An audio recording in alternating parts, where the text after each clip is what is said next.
Guys আপনাদেরকে একটা জোস জিনিস দেখাই, সেটা হচ্ছে দেখেন এই ছোট্ট একটা টুনটুনির বাচ্চা, এটা আমার হাতের বৃদ্ধাঙ্গুলির থেকেও মনে হয় ছোট, দেখছেন? তো ও আমার পাখির ঘরের সামনে দেখি মানে চিউ করতেছিল।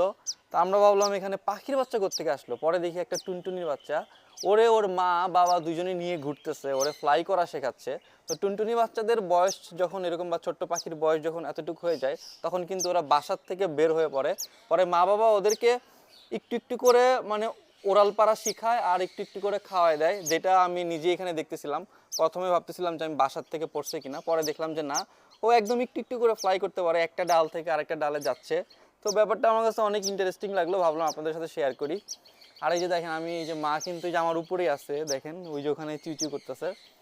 তো যাই হোক, আমি এখন ওরা এখানে বসাই দিই, ও ন্যাচারালি থাকুক। ওর মা বাবা ওরা একটু একটু করে শেখাচ্ছে, ওরা আর একটু একটু করে দেখি খাওয়াও দিতেছে। সুন্দর না মাশাআল্লাহ?